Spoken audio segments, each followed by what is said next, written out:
నమస్కారం city morning bulletin కు స్వాగతం. ముందుగా ముఖ్యాంశాలు. రానున్న రోజుల్లో సీఎం చంద్రబాబు నేతృత్వంలో కేంద్రం నుంచి రాష్ట్రానికి మరిన్ని నిధులు తెస్తాం. కేంద్ర మంత్రి పెమ్మసాని వెల్లడి.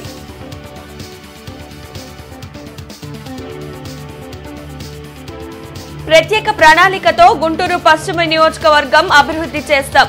సీసీ రోడ్ల నిర్మాణంకు ఎమ్మెల్యే గల్లా మాధవి భూమి పూజ.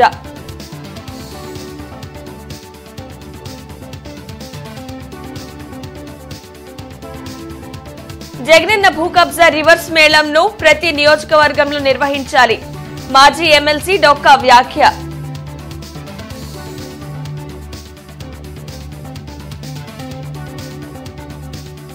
కేంద్ర బడ్జెట్లో ఏపీకి ప్రాధాన్యతనిచ్చారు, కానీ స్పష్టత లేని కేటాయింపులు చేశారు. విమర్శించిన సిపిఐ నేత రామకృష్ణ.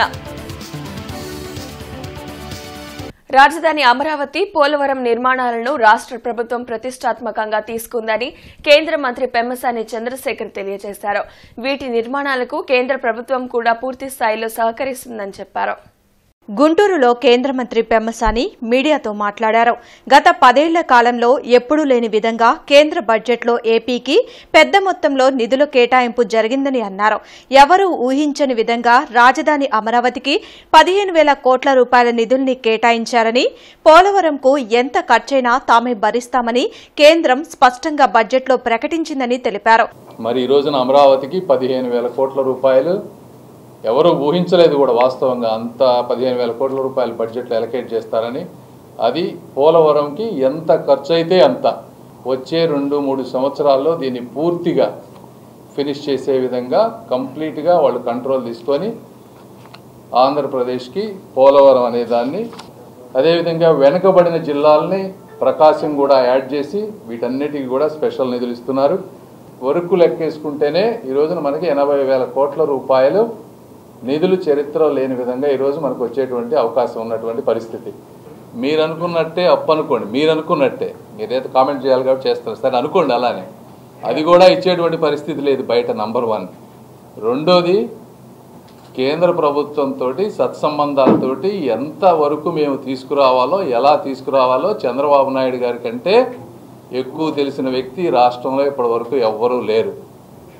కాబట్టి క్యాపిటల్ కట్టి 15,000 తెస్తామో, 1,00,000 కోట్లు తెస్తామో వచ్చే 5 సంవత్సరాల్లో మీరే చూస్తారు. ఎలా తెస్తారో కూడా చూస్తారు. గత 5 ఏళ్లలో అన్ని రంగాల్లో వెనుకబడిన ఆంధ్రప్రదేశ్ను తిరిగి గాడిలో పెట్టేందుకు కూటమి ప్రభుత్వం శక్తివంచన లేకుండా కృషి చేస్తుందని పెమ్మసాని పేర్కొన్నారు. ఉపాధి హామీ నిధుల్ని కూడా వైసీపీ ప్రభుత్వం సరిగ్గా వినియోగించలేదని విమర్శించారు. నరేగా అంటే ఇది చాలా కాంబినేషన్స్ ఉన్నాయి. జనరల్గా మనము 5,000 to 6,000 crores పర్ ఇయర్ వాడుకోవచ్చు ఈజీగా. నరేగా అనేది మనం వాడుకునే దాన్ని బట్టి మీకు ఎక్స్ట్రా వస్తుంది. దానికి లిమిట్ లేదు యాక్చువల్గా, ఏమిందో సర్టన్ అమౌంట్ ఉంది. కానీ నాకు తెలిసి వీళ్ళు దేనికి వాడారంటే కొన్ని రైతు భరోసా కేంద్రాలు కట్టడానికి వాటికి ఏదో కొంత వాడారు, సచివాలయాలు. ఇప్పుడు యాజ్ ఆఫ్ టుడే ఈరోజు మీరు నరేగా వెబ్సైట్కి పోతే 2,900 కోట్ల రూపాయలు ఇంకా వాడని నిధులు ఉన్నాయి అక్కడ, మ్యాచింగ్ గ్రాంట్స్ లేకపోవడం వల్ల యాజ్ ఆఫ్ టుడే. త్వరలోనే రాజధాని అమరావతిలో పోస్టల్ శాఖ రీజనల్ కార్యాలయాన్ని నిర్మించనున్నట్లు ప్రకటించారు. ఇప్పుడు ఆంధ్రప్రదేశ్లో ఒక regional post office head branch కడదాం అనుకుంటున్నాం. 50 కోట్ల రూపాయలతోటి అమరావతిలో కట్టబోతా ఉన్నాం. ఒక 2 నెలల్లో శంకుస్థాపన చేస్తా. 80,000 స్క్వేర్ ఫీట్ బిల్డింగ్. ఫస్ట్ మా పోస్టల్ డిపార్ట్మెంట్ కమ్యూనికేషన్, తర్వాత మాకున్నటువంటి నరేగా నిధులు కానీ హౌసింగ్ స్కీమ్ కింద ఇప్పుడు ఎట్ ప్రజెంట్ వరకు రిలీజ్ అయినాయి 2 to 3 lakhs ఎన్నో రిలీజ్ మనకు ఆప్షన్ ఉంది ఆంధ్రప్రదేశ్లో. దాని 10 లక్షల ఇళ్ళు వచ్చే విధంగా ఎలా చేయాలనేది కూడా చూస్తూ ఉన్నాం. అలాగే బీఎస్ఎన్ఎల్ను కూడా బలోపేతం చేసేందుకు కేంద్రం సిద్ధంగా ఉందని, అన్ని ప్రాంతాల్లో సిగ్నల్ టవర్ సంఖ్యను కూడా పెంచేందుకు తాము చర్యలు చేపట్టినట్లు మంత్రి పెమ్మసాని చంద్రశేఖర్ వెల్లడించారు. కార్యక్రమంలో ఎమ్మెల్యే నసీర్, బీజేపీ నేతలు పాతూరి నాగభూషణం, నరేంద్ర కుమార్, టీడీపీ నాయకులు తాళ్ల వెంకటేష్ యాదవ్ తదితరులు పాల్గొన్నారు. 4G, 5G టెక్నాలజీ మనం ఇంపోర్ట్ చేసుకోకుండా లోకల్గా డెవలప్ చేసి బీఎస్ఎన్ఎల్ చేయండి. చేస్తే మన ఇండస్ట్రీ, మన మ్యానుఫ్యాక్చరింగ్ అన్నీ పెరుగుతాయని చెప్పారు. ఆ విషయంలో మనం డెవలప్ చేసే విధానంలో కొద్దిగా లేట్ అయింది.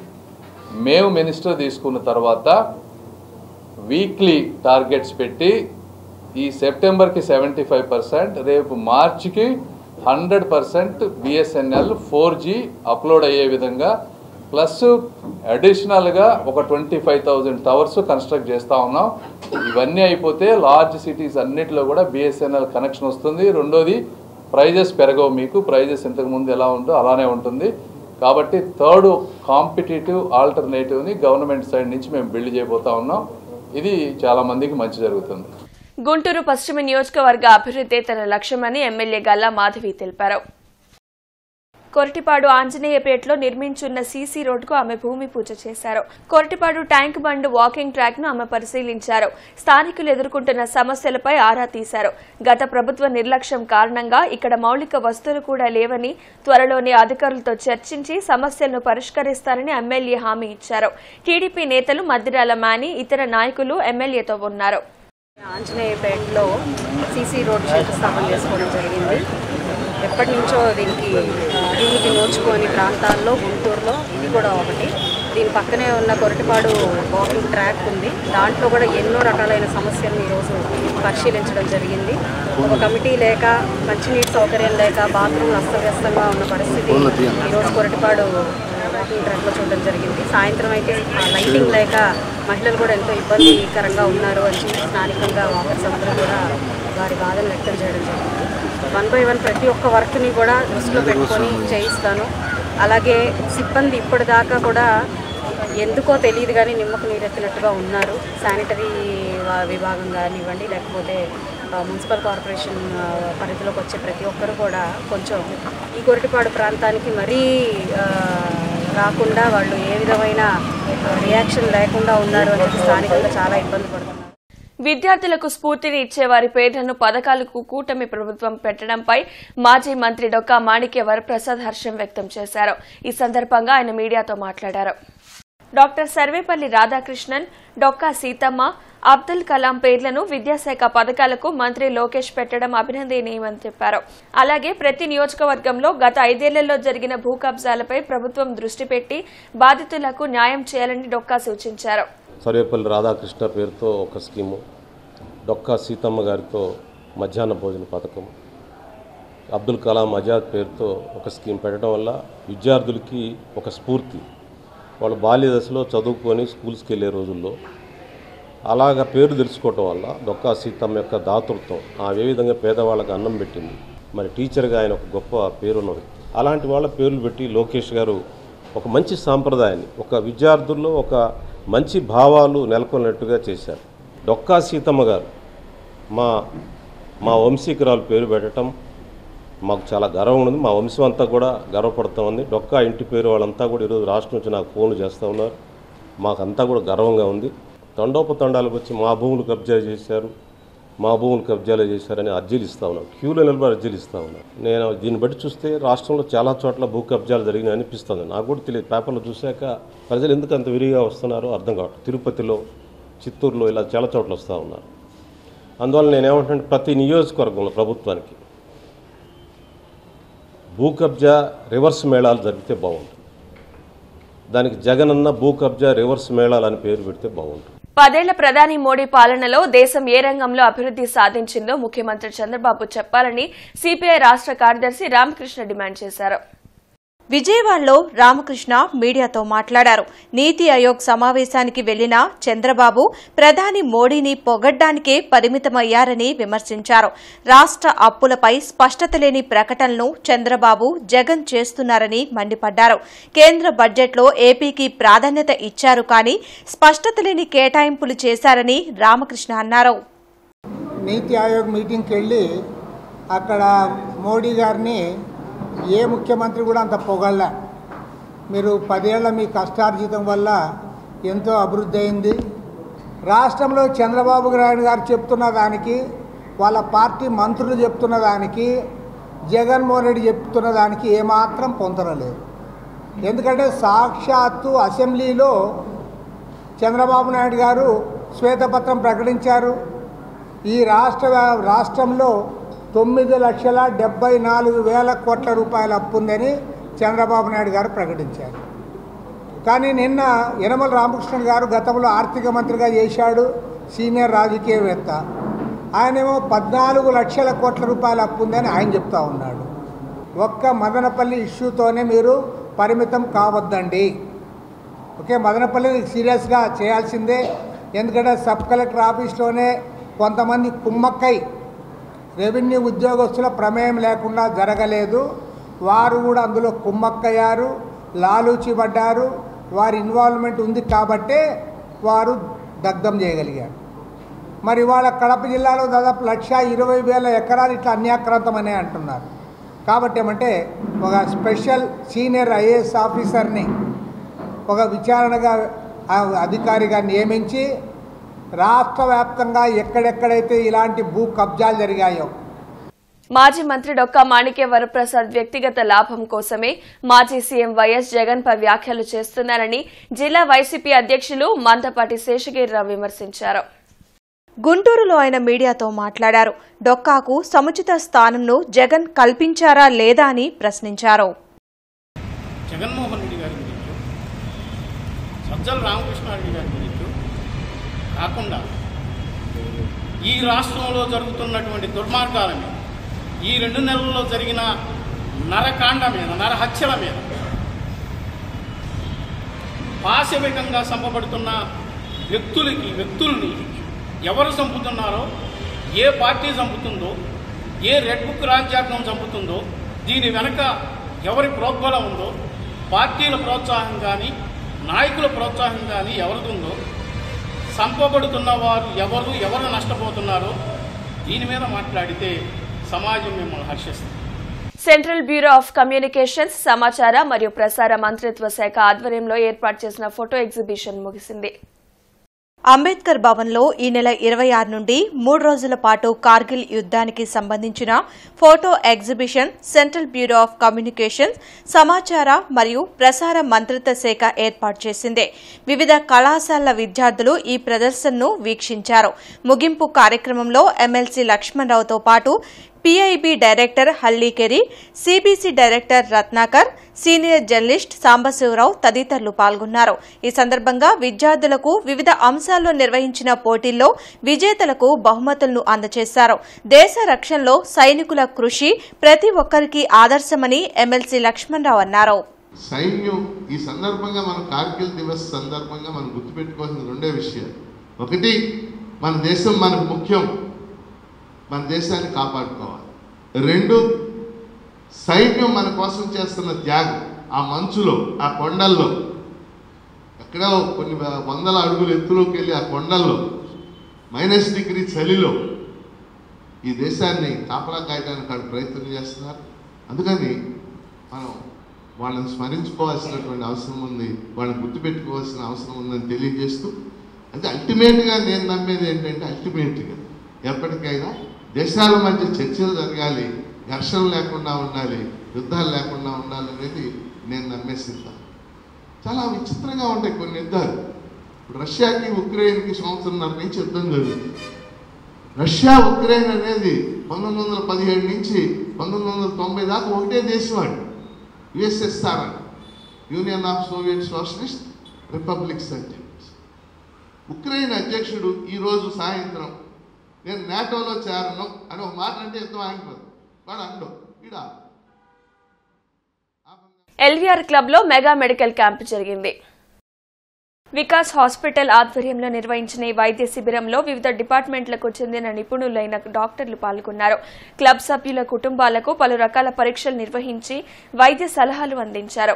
ఎల్వీఆర్ క్లబ్ సెక్రటరీ యాగంటి దుర్గారావుతో పాటు వికాస్ హాస్పిటల్ సీఈఓ మూర్తి కార్యక్రమంలో పాల్గొన్నారు.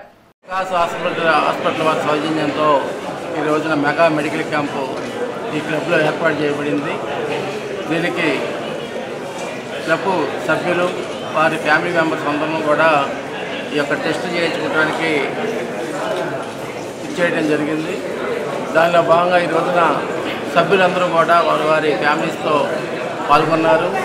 క్లబ్ మొదటి నుంచి కూడా ఎలివరెన్స్ క్లబ్ బిలియర్డ్స్లో కానీ, అలాగే క్యారమ్స్ టోర్నమెంట్స్ కానీ, ఉచిత మెగా మెడికల్ క్యాంపులు కానీ వీటన్నిటిలో గతంలో చేసి నిర్వహించేది. అయితే కరోనా తర్వాత ఇవన్నీ తగ్గిపోయితే ఇప్పుడు హాస్పిటల్స్ వారు చాలామంది ఇటీవల కాలంలో ముందుకు వస్తూ ఉన్నారు.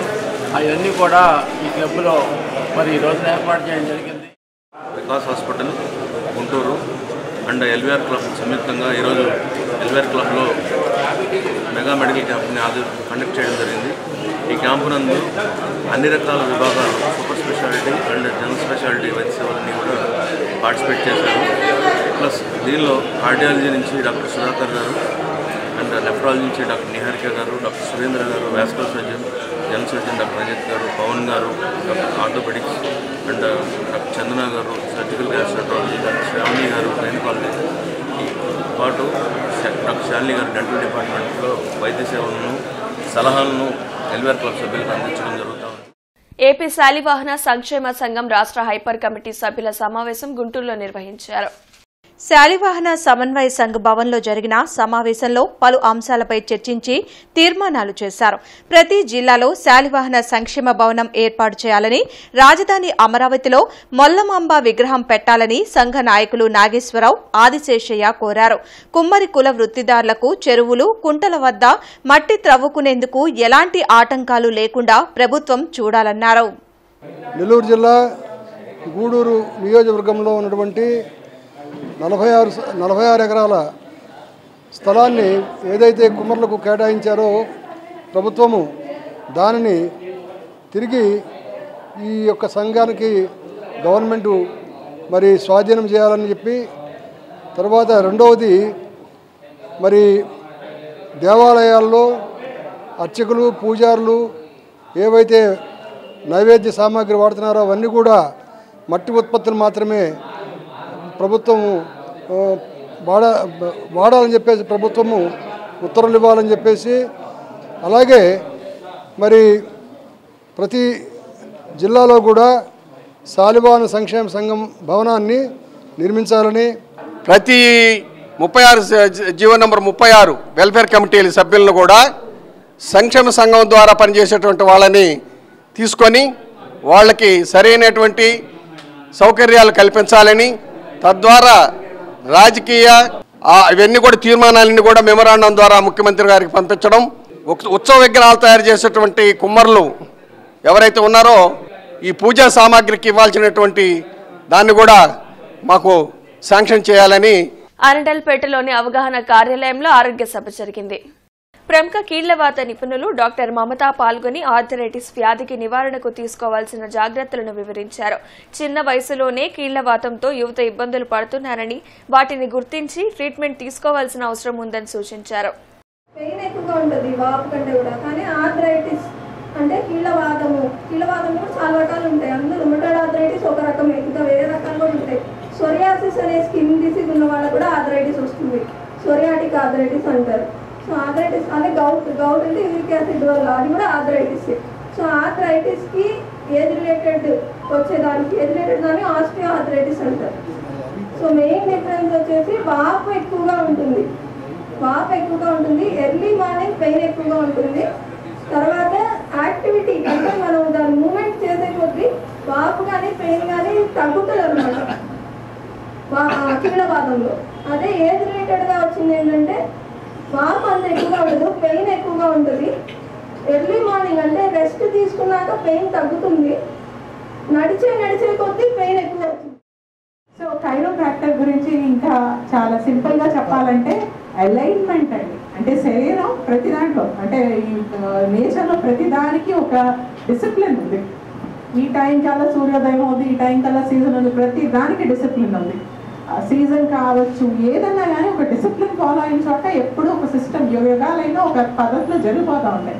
డిసిప్లిన్ లేదంతా ఏదయ్యాడంటే మన human body we are born good. చాలా వరకు అదృష్టం బాలేక కొంచెం పుట్టుకతో వచ్చే రోగాలు తప్పించి మనం అందరం కూడా బార్న్ గుడ్. మన అలవాట్ల వల్ల మనం వృత్తి వ్యాపారాల పద్ధతిని బట్టి కానీ లేకపోతే ఒక నొప్పి మీద అవగాహన లేకపోవడం వల్ల కానీ ఇక్కడ నొప్పి వచ్చిందా ఓగిపోతాం, మోకాలు నొప్పి వచ్చిందా ఒక పక్కకు వాళ్తాం. సిపిఐ నగర సమితి ఆధ్వర్యంలో వివిధ డివిజన్ల శాఖ సమావేశాలు జరుగుతున్నాయి. 48వ డివిజన్లో నిర్వహించిన సమావేశంలో పార్టీ నగర సమితి కార్యదర్శి మాల్యాద్రి ఇతర నాయకులు పాల్గొన్నారు. శారదా కాలనీలో నివాసం ఉంటున్న పేదల ఇళ్లకు రిజిస్ట్రేషన్ సౌకర్యం లేక తీవ్ర ఇబ్బందులు పడుతున్నారని ప్రభుత్వం పరిష్కరించాలని డిమాండ్ చేశారు. పెద్ద సమస్యగా ఉన్నటువంటి శారదా కాలనీ నివాసాలకి రిజిస్ట్రేషన్ సౌకర్యం కల్పించాలని అట్లాగే మరి మాధ్యంలో ఉన్నటువంటి వారికి ఏవి కూడా వాళ్ళ పేర్లు లేవు కాబట్టి వాళ్ళకి పొజిషన్ సర్టిఫికెట్లు ఇవ్వాలని సిపిఐ ఆధ్వర్యంలో మరి అనేక సంవత్సరాలుగా పోరాటం నిర్వహిస్తూ ఉన్నాం. మరి గత ప్రభుత్వం రాకముందు తెలుగుదేశం ఎన్నికల ముందు కూడా గత ప్రభుత్వం రాకముందు అప్పుడు వారు కూడా మరి చంద్రబాబు నాయుడు గారు శారదా కాలనీ ఆర్ట్ సెంటర్లో ఈ ఏదైతే నిర్మాణాలు ఉన్నాయో వీళ్ళన్నిటికీ కూడా శారదా కాలనీకి రిజిస్ట్రేషన్ సౌకర్యం కల్పిస్తామని హామీ ఇచ్చారు. Andhra Pradesh Telangana bank employees federation అనుబంధ సంఘం PACS ఎంప్లాయీస్ అసోసియేషన్ కార్యవర్గ సమావేశం నిర్వహించారు. రాష్ట్ర అధ్యక్షులుగా మొవ్వ వెంకటేశ్వరరావు, కార్యనిర్వాహక అధ్యక్షులుగా కరుణాకర్ రెడ్డి, ఉపాధ్యక్షులుగా దొప్పలపూడి శ్రీనివాసరావు, RVL నాయుడు మరియు నారాయణరావును కార్యదర్శులుగా నియమిస్తూ ఏకగ్రీవంగా తీర్మానం చేశారు. ఈ వార్తలంతటితో సమాప్తం. నమస్కారం.